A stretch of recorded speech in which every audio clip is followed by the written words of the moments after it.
اب وہ ان کا سہارا لے کر کیا کرتی؟ اپنی مدد آپ کرتی، عجلت میں آگے بڑھتے شخص سے ٹکراتے ٹکراتے بچی تھی۔ اس نے معذرت کرتے ہوئے اس پر نگاہ کی تھی۔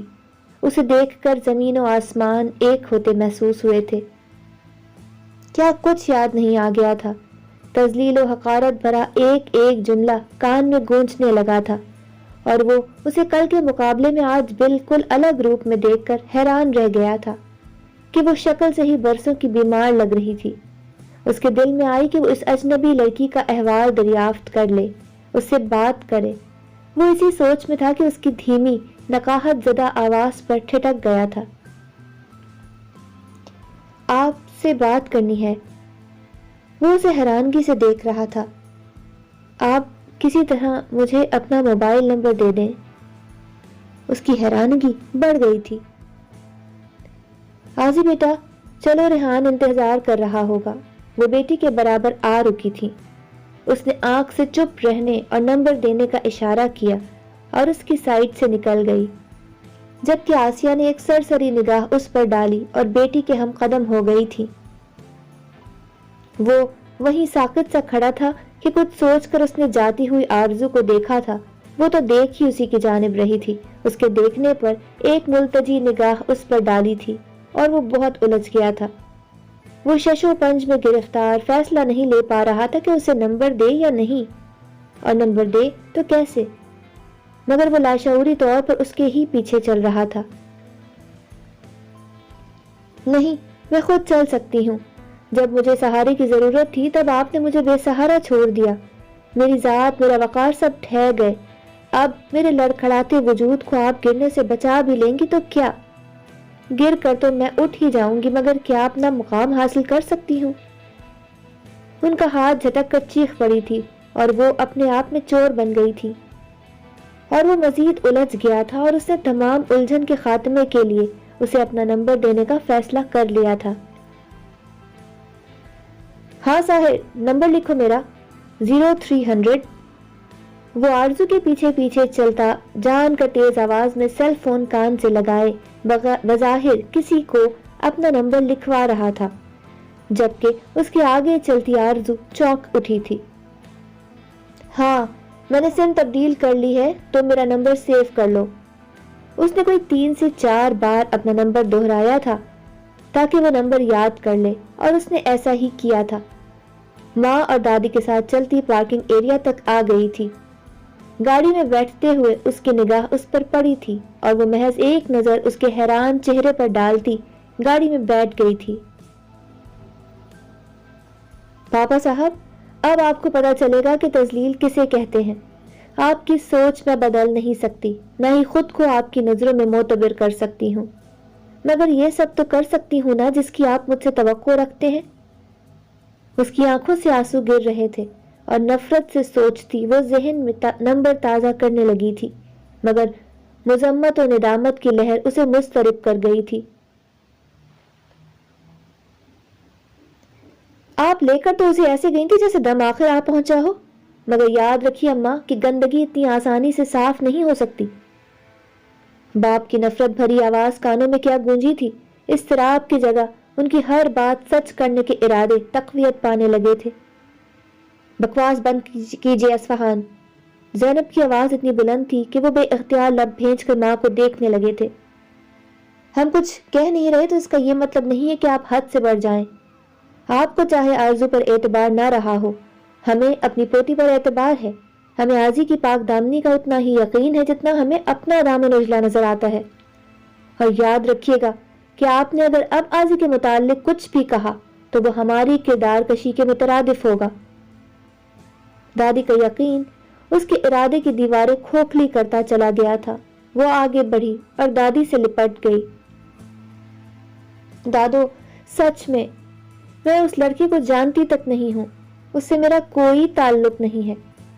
وہ پہلی دفعہ وضاحت دے رہی تھی۔ ہمیں تم پر بھروسہ ہے آزی، وہ بیٹے کو ملامتی نگاہوں سے دیکھتے ہوئے بولی تھی، لیکن ہمیں اعتبار نہیں رہا۔ ایک پل کو ہم یقین کر بھی لیں کہ وہ سب ہماری نظر کا دھوکہ تھا، تب بھی ہم آرزو کو بے قصور نہیں مان سکتے۔ کہ بات و معاملہ کچھ بھی ہو، وہ منظر ہماری غیرت پر تازیانہ ہی ہے۔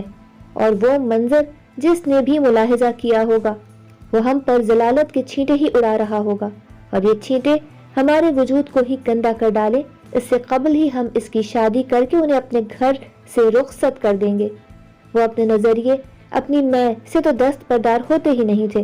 ان کی خود سری گھمنڈ آج ان کی بیٹی کا ہی دشمن بن گیا تھا۔ اس نے ان کی طرف نگاہ کی تھی، وہ اس کا باپ تھا، مگر ان کے چہرے اور آنکھوں میں اس کے لیے نرمی تو کیا اپنائیت تک نہ تھی۔ پاپا صاحب، آپ مجھے اس گھر سے تو کیا اس دنیا سے بھی رخصت کر سکتے ہیں، مگر میری ذات سے اپنا حوالہ نہیں مٹا سکتے۔ وہ ان کی آنکھوں میں آنکھیں ڈال کر بے لچک لہجے میں بولتی انہیں اشتعال کے قریب کر گئی تھی۔ ہاں، اس بات کا افسوس تو مر کر بھی ختم نہیں ہوگا۔ کاش کہ ایسا ہو جاتا کہ ہم آپ سے ہر تعلق توڑ لیتے، مگر یہ حوالہ تو اب آپ کی نہیں ہماری جان لے کر جائے گا۔ وہ ایک تیز نظر اس پر ڈالتے وہاں سے نکلتے چلے گئے تھے اور اس کی ہر کشمکش کو اپنے غرور تلے روند گئے تھے۔ اس نے کمرے میں آتے ہی بلا جھجک یاد کیا ہوا نمبر ڈائل کیا تھا۔ پاپا صاحب، مجھے گھر سے نہ نکالیں پلیز، مجھے معاف کر دیں۔ پاپا، وہ رات بھر سکون آور دواؤں اور انجیکشنز کے سبب بے سدھ رہی تھی۔ طلوع صبح ہونے کے کئی گھنٹوں بعد اس کے حواس لوٹنے لگے تھے۔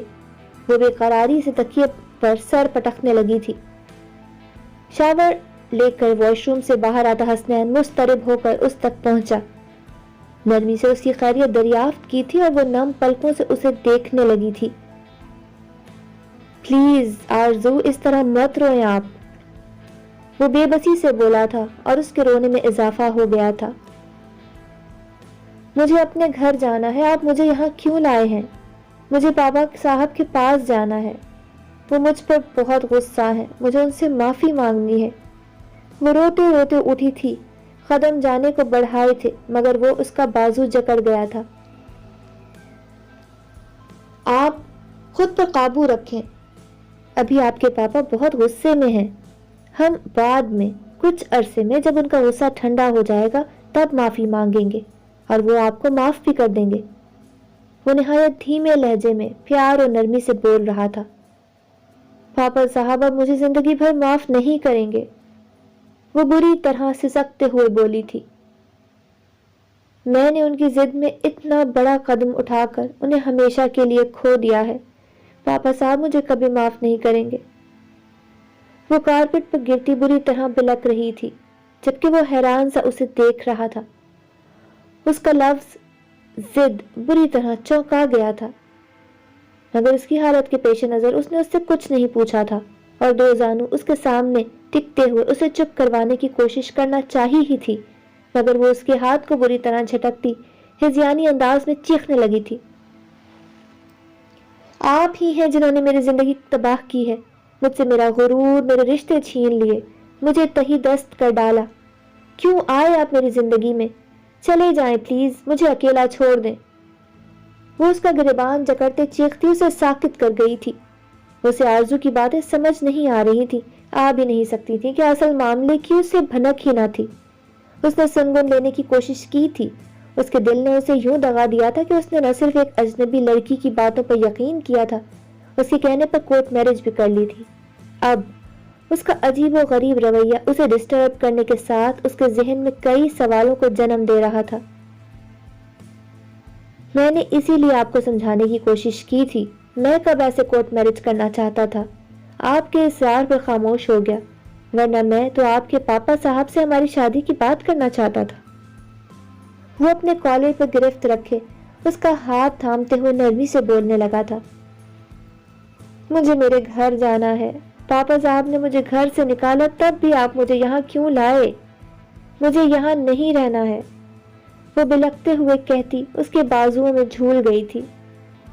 یہ سب اس کے لیے پریشانی کا ہی نہیں تشویش کا بھی باعث تھا، مگر وہ اپنی کسی بھی الجھن کا سراغ لگانے میں فی الحال ناکام ہی رہا تھا۔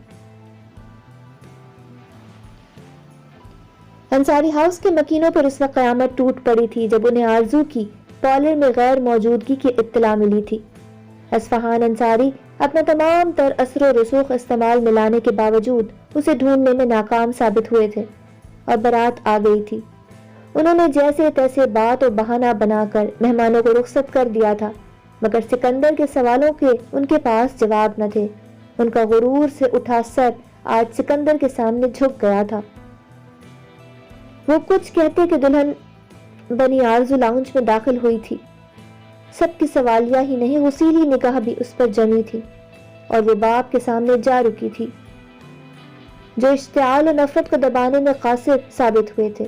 ان کے چہرے کے حساس عضو سرخ ہو گئے تھے۔ وہ نفرت اور غصے سے پھنکارتے کہ وہ خود ہی بول پڑی تھی۔ ان سب پر قیامت ڈھا گئی تھی۔ پاپا صاحب، یہ حسنین علی خان ہے، میرے ہسبینڈ۔ میں نے کورٹ میرج کر لی ہے۔ اصفہان انصاری کا تھپڑ اس کی بولتی بند کر گیا تھا۔ واہ اصفہان، قدامت پسندی، شرم و حیا کی جو تم داستانیں سنایا کرتے تھے، ان کا نتیجہ بہت اچھا نکلا ہے۔ مبارک ہو، تمہاری بیٹی نے تمہارے سر پر خاک نہیں ڈالی، ہمیں بھی زمانے بھر میں رسوا کر ڈالا۔ موت کی سی خاموشی میں سکندر کی کڑوی زہریلی آواز ان سب میں سب سے زیادہ اصفہان انصاری کے دل و دماغ کو متاثر کرنے کا سبب بنی تھی۔ انہوں نے کبھی کسی کی آدھی بات برداشت نہیں کی تھی، اور آج ان پر ٹوکرے بھر بھر کر ضلالت کی گندگی اچھالی جا رہی تھی، اور وہ لب بستہ ساکت کھڑے تھے۔ ہم تم سے معافی چاہتے ہیں سکندر۔ ان کا غرور پاش پاش ہوا تھا۔ وہ بکتے جھکتے دوست کے سامنے شرمندگی سے نظر جھکائے کھڑے تھے۔ تمہاری معافی ہمارے نقصان کی تلافی نہیں کر سکتی۔ تمہاری بیٹی کا کسی اور کے ساتھ چکر تھا تو کر دیتے شادی، میرے معصوم بچے کو بلی کا بکرا کیوں بنایا؟ اگر ایک خاموش ہو، تمہاری معافی ہمارے نقصان کی تلافی نہیں کر سکتی۔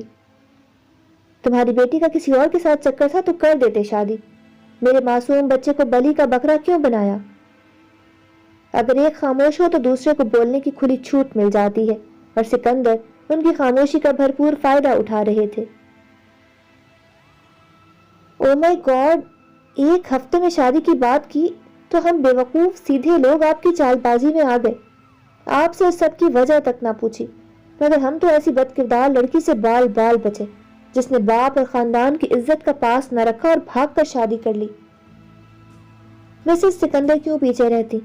انہوں نے ایک تیز کٹیلی نظر ساکت کھڑی آرزو پر ڈالی تھی، اور وہ ایک ایک کر کے لاؤنج سے نکلتے چلے گئے تھے۔ خاموشی سے جاتے ذیشان کی نگاہ میں ایسا کیا تھا کہ وہ شرمندگی سے سر جھکا گئی تھی؟ ہم اصفہان انصاری آرزو حسنین علی خان سے ہر رشتہ ختم کرتے ہیں۔